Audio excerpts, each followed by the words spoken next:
تبارك الذي بيده الملك وهو على كل شيء قدير الذي خلق الموت والحياة ليبلوكم أيكم أحسن عملا۔ بہت بابرکت وہ ذات ہے کہ جس کے ہاتھ میں تمام بادشاہت ہے، وَهُوَ عَلَى كُلِّ شَيْءٍ قَدِيرٌ، اور وہ ہر چیز پہ قدرت رکھنے والی ذات ہے۔ ہر چیز اللہ تبارک و تعالیٰ کے کنٹرول میں ہے۔ الذی خلق الموت والحیاة لیبلوکم ایکم احسن عملا۔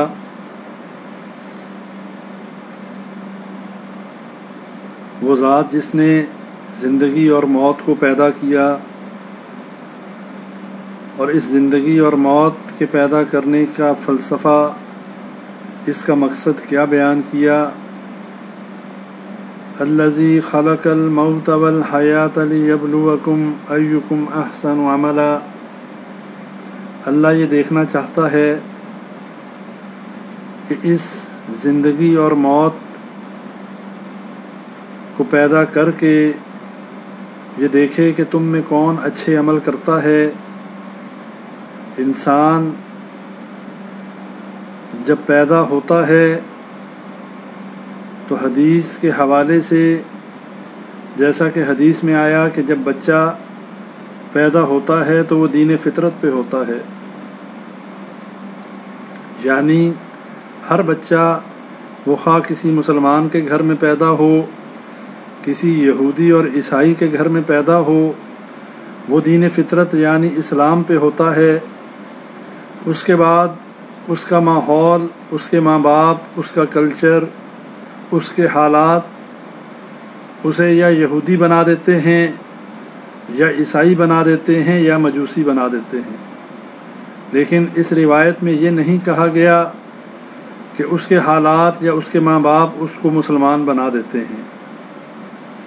یہ اس بات کا ثبوت ہے ہر پیدا ہونے والا مسلمان پیدا ہوتا ہے، اور یہ اسلام جو ہے یہ دین فطرت ہے۔ بائی ڈیفالٹ اللہ نے ہمارے شعور میں یہ بات رکھ دی کہ اللہ ہی ہمارا مالک و خالق ہے، اللہ ہی ہمارا رب ہے۔ اور بڑی عجیب بات ہے، ہمیں اپنے رب کا تعارف بھی حاصل نہیں ہو سکا۔ ہم دنیا کے اندر اسی رب کی نعمتوں کا استعمال کرتے ہیں، اسی رب کا دیا ہوا رزق کھاتے ہیں، اور دنیا کے اندر عیش و عشرت میں زندگی کو بسر کرتے ہیں، لیکن اپنے رب کے تعارف سے محروم ہیں۔ ہمیں یہ بات معلوم ہی نہیں ہو سکی کہ ہمیں پیدا کرنے والا کون ہے اور اس رب کی کیا خصوصیات ہیں اور وہ رب ہے کون۔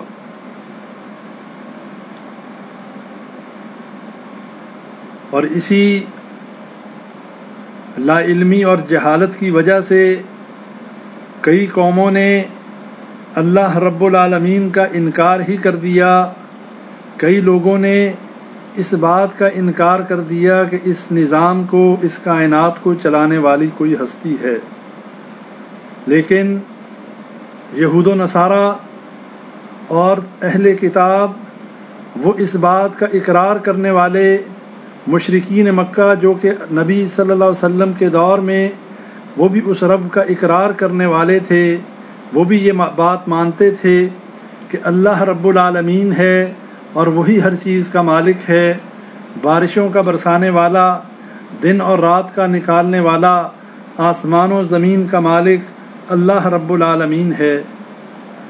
اور ان کا شرک جو تھا وہ توسل کی حد تک تھا۔ وہ کہتے تھے ما نعبدہم الا لیقربونا الی اللہ زلفی، ہم ان کی عبادت اس لیے کرتے ہیں کہ یہ ہمیں اللہ کے قریب کرتے ہیں، یہ ہمیں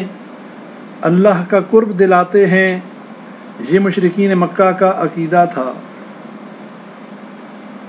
اور آج مسلمان اکثریت میں اور ایسے جو دین کا نام لینے والے اپنے آپ کو علماء کی صف میں شامل کرنے والے،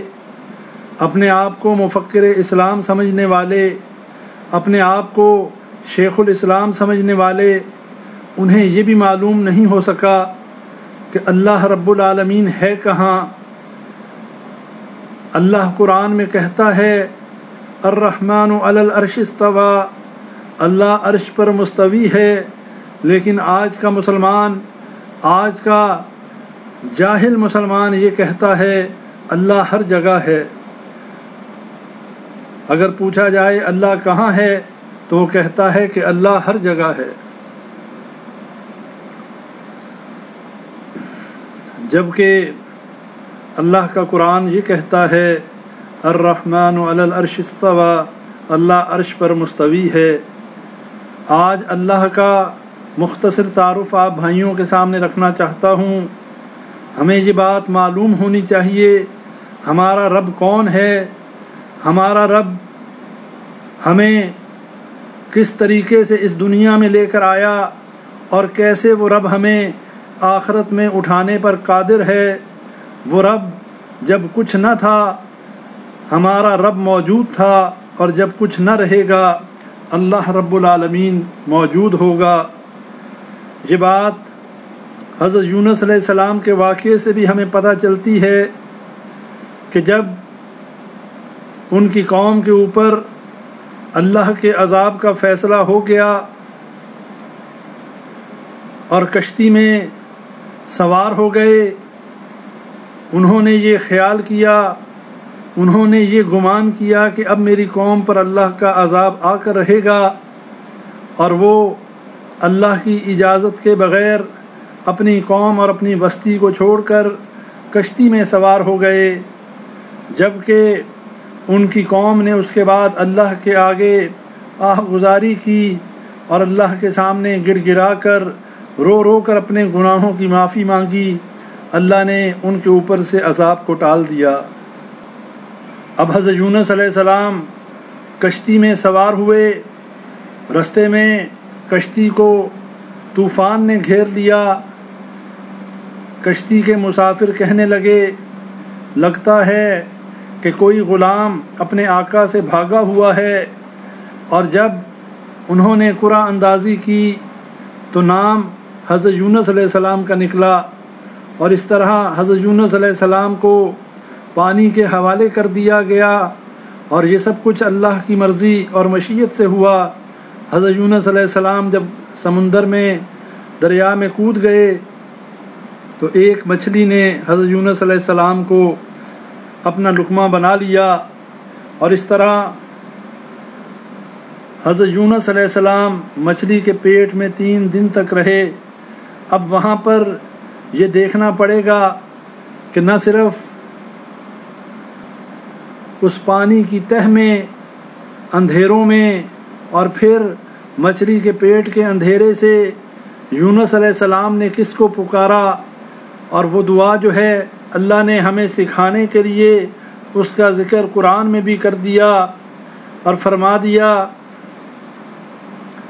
کہ جب یونس علیہ السلام نے کہا لا الہ الا انت سبحانک انی کنت من الظالمین، کہ اے اللہ نہیں تیرے علاوہ کوئی الہ، تو ہی الہ ہے اور میں ہی ظالموں میں سے ہوں، اور تو پاک ہے۔ اللہ نے مچھلی کے پیٹ میں سے بھی یونس علیہ السلام کی دعا کو سن لیا اور قبول کیا۔ ابن ابی حاتم اپنی تفسیر میں حضرت انس رضی اللہ تعالیٰ عنہ سے روایت کرتے ہیں کہ یہ دعا عرش کے نیچے پہنچی، فرشتوں نے کہا کہ یہ آواز کہاں سے آ رہی ہے؟ فرشتے کہنے لگے آواز تو جانی پہچانی ہے، لیکن یہ اجنبی دنیا سے رہی ہے، یعنی کہ یونس علیہ السلام تو زمین پر رہنے والے تھے اور ان کی آواز فرشتوں کے لیے جانی پہچانی تھی، لیکن جس دنیا یعنی سمندر میں مچھلی کے پیٹ سے اللہ کو پکار رہے، اور وہاں سے جب آواز عرش پر پہنچی، فرشتے کہنے لگے آواز جانی پہچانی ہے لیکن کسی اجنبی دنیا سے آ رہی ہے، اور اللہ تعالیٰ نے یونس علیہ السلام کی دعا کو قبول کیا اور انہیں مچھلی کے پیٹ سے نجات دلا دی، اور اس مچھلی نے یونس علیہ السلام کو کنارے پر لا کر ڈال دیا۔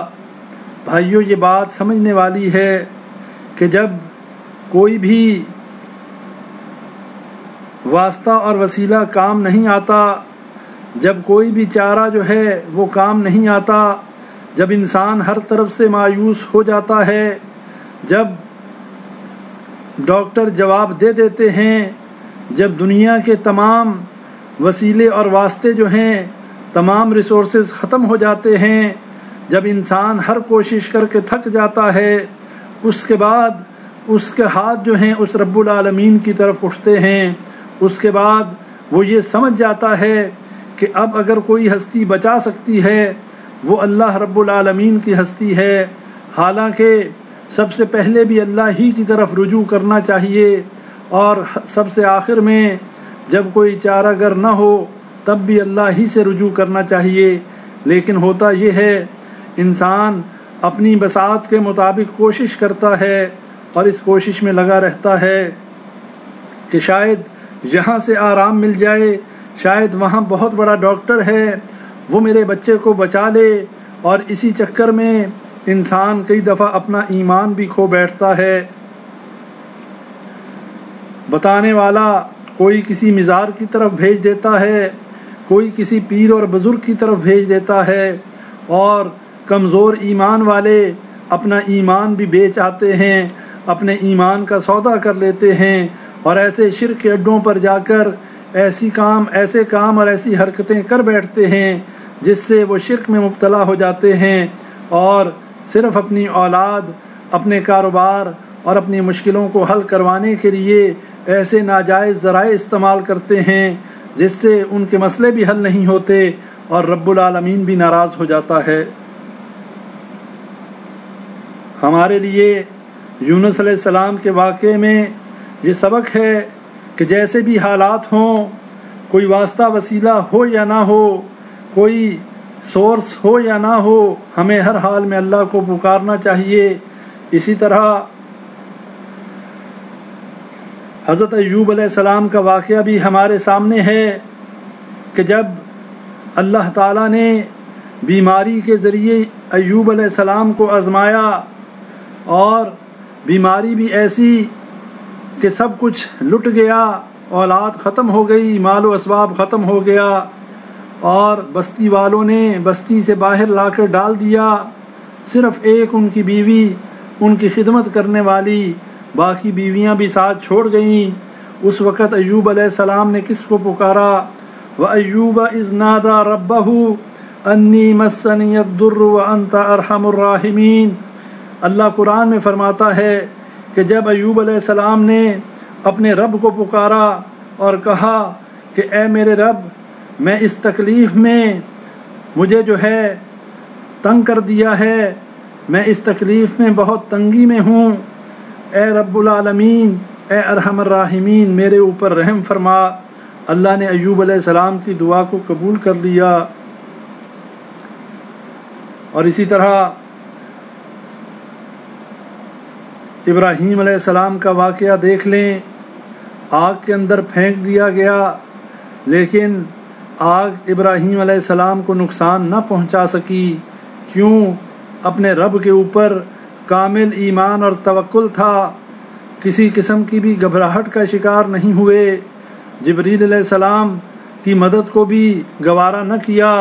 بلکہ اللہ ہی کے اوپر اپنے ایمان اور توکل کو قائم رکھا، اور وہ یہ سمجھتے تھے، وہ یہ جانتے تھے کہ جس رب پر وہ ایمان رکھتے ہیں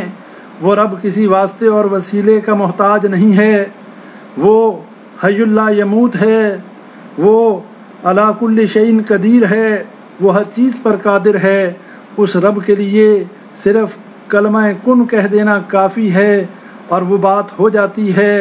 فیکون پس وہ ہو جاتا ہے۔ قلنا یا نار کونی بردا وسلاما علی ابراہیم، اللہ نے اس آگ کو یہ حکم دے دیا کہ میرے ابراہیم پر جو ہے ٹھنڈی ہو جا اور سلامتی والی ہو جا۔ دو الفاظ کا استعمال کیا ہے، یا نار کونی بردا وسلاما علی ابراہیم، کہ اے آگ ٹھنڈی ہو جا۔ برد کے معنی ہیں ٹھنڈے ہونے کے، لیکن ساتھ یہ بھی کہہ دیا وسلاما علی ابراہیم، اور سلامتی والی ہو جا، یعنی کہ اتنی ٹھنڈی بھی نہ ہو جا کہ کہیں ابراہیم علیہ السلام ٹھنڈک کی وجہ سے تکلیف محسوس کریں، بلکہ ٹھنڈی بھی ہو جا اور سلامتی والی ہو جا، یعنی کہ نہ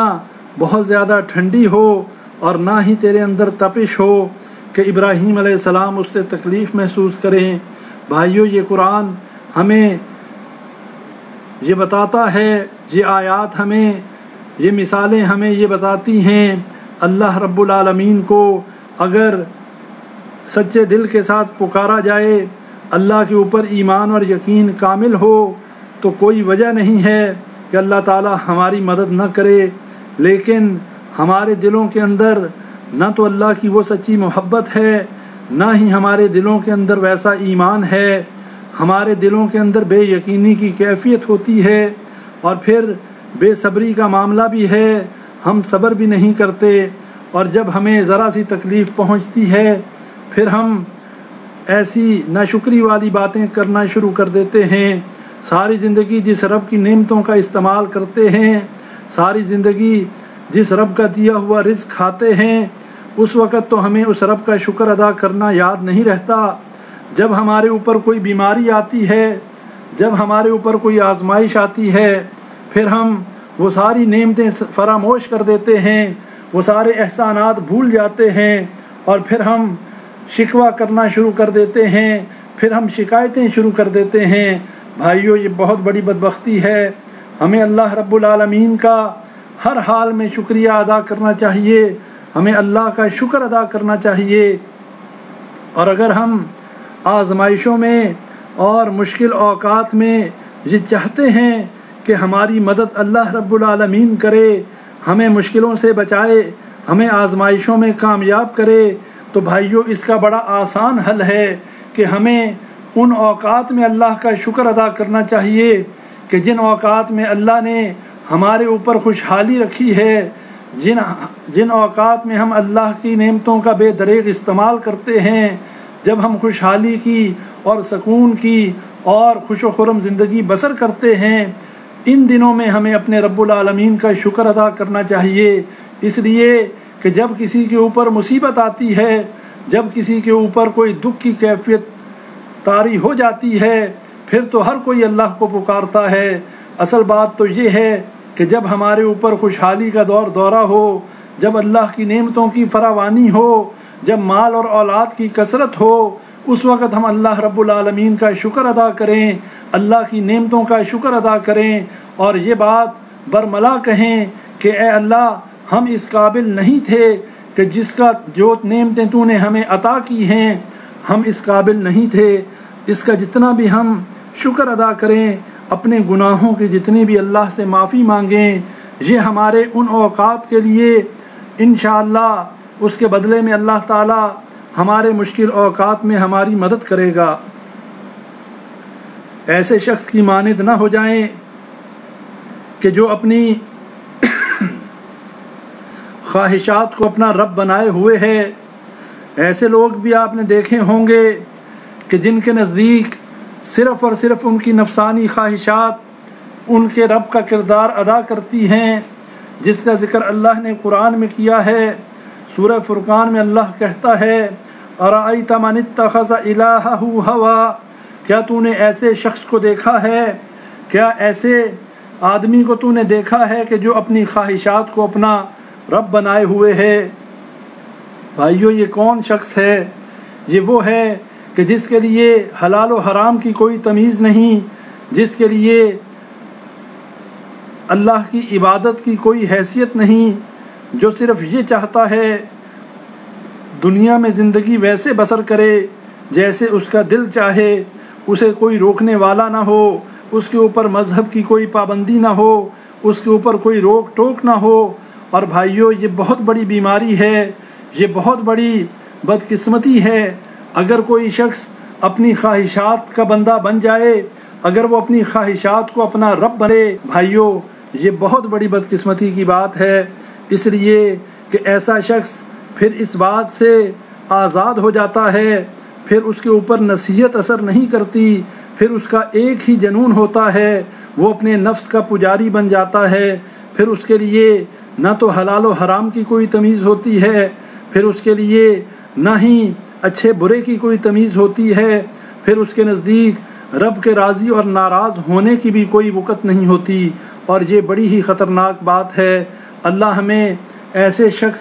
اور ایسے لوگوں سے بچائے کہ جو اپنے نفس کے پجاری ہیں۔ اللہ تعالی ہمیں